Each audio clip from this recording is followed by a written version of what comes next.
Hello students. तो आज हम बात करने वाले हैं स्ट्रीट लाइटिंग सिस्टम के ऊपर न्यूमेरिकल की।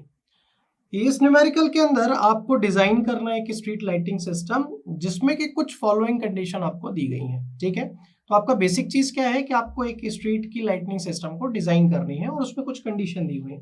सबसे पहले तो आपको स्ट्रीट की विड्थ दी गई है। स्ट्रीट की विड्थ दी गई है। कितनी दी गई है आपको? 15 मीटर दी गई है। साथ ही साथ आपको माउंटिंग हाइट दी हुई है।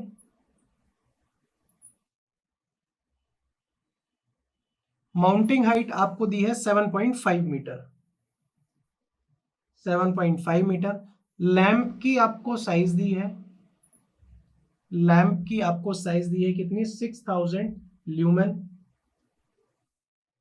ठीक है, और उसके बाद आपको ल्यूमिनायर टाइप दिया हुआ है।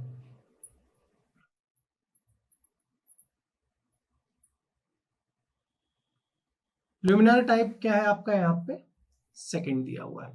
अब आपको डिजाइन तो करनी ही करनी है इस फॉलोइंग कंडीशन के साथ, और साथ ही साथ आपको क्या करना है? स्पेसिंग बिटवीन लाइटिंग आपको फाइंड आउट करनी है। स्पेसिंग आपको फाइंड आउट करनी है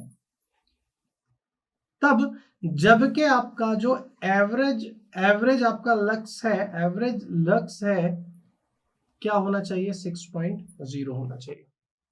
ठीक है, और साथ ही साथ आपको इस न्यूमेरिकल के अंदर एक ग्राफ दिया हुआ है। ठीक है, जो कि कोफिशिएंट ऑफ यूटिलाइजेशन के बारे में आपको बताता है। ये कब यूज होगा आइए बात करते हैं। एक्चुअल में जो ये स्पेसिंग है, स्पेसिंग को फाइंड आउट करने के लिए एक फॉर्मूला होता है। स्पेसिंग को फाइंड आउट करने के लिए एक फॉर्मूला होता है। क्या होता है? Lamp lumen multiply by coefficient of coefficient of utilisation और साथ ही साथ maintenance factor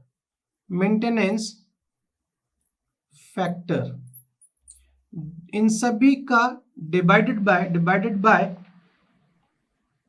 average lux into width of road.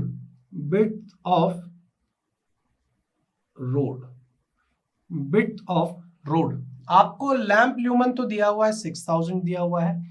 आपको एवरेज लक्स 6.0 दिया है। विड्थ ऑफ रोड भी आपको दिया गया है, 15 मीटर दिया हुआ है। अब आपके पास दो अननोन्स हैं, एक तो कोफिशिएंट ऑफ यूटिलाइजेशन और दूसरा मेंटेनेंस फैक्टर। तो इसको फाइंड आउट करने के लिए आपको क्या फाइंड आउट करना पड़ता है? कोफिशिएंट ऑफ यूटिलाइजेशन के लिए आपको एक रेशियो निकालना पड़ता है। वो रेशियो क्या होता है देखेंगे। रेशियो होता है pavement width upon mounting height. Pavement width upon mounting height 15/7.5। मतलब कि इसकी वैल्यू कितनी आ रही है? 2 आ रही है। तो उस बेसिस पे जब इसकी वैल्यू 2 आ रही है तो ये जो आपको स्क्रीन में ग्राफ दिख रहा है, तो ये जो 2 वैल्यू जो आ रही है, ये जो width of area upon mounting height, ये जो 2 वैल्यू आ रही है, वहां से जो आपको कोफिशिएंट ऑफ यूटिलाइजेशन मिलता है, कोफिशिएंट ऑफ यूटिलाइजेशन वो कितना मिलता है आपको? 0.44। आपको क्या मिलता है? Coefficient of utilisation 0.44। और उस कंडीशन पे आप एज्यूम करते हो आपका मेंटेनेंस फैक्टर एज्यूम करते हो, सपोज मान के चलते हो 0.8। तो जैसे ही आपने ये वैल्यूज को एज्यूम किया तो आप यहां से स्पेसिंग कैसे निकालते हो?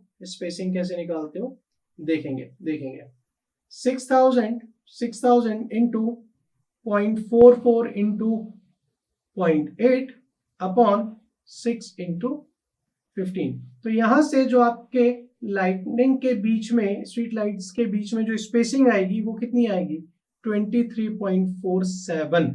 ठीक है, तो इस हिसाब से आप अपनी स्पेसिंग निकाल सकते हो। अब इसको आप ओवरकम करके 25 भी कर सकते हो, 24 कर सकते हो, बट थोड़ा बहुत ऊपर नीचे कर सकते हो चीजों को आप। ठीक है, तो आई होप आपको ये समझ में आया होगा। आज के लिए इतना ही। Thank you very much.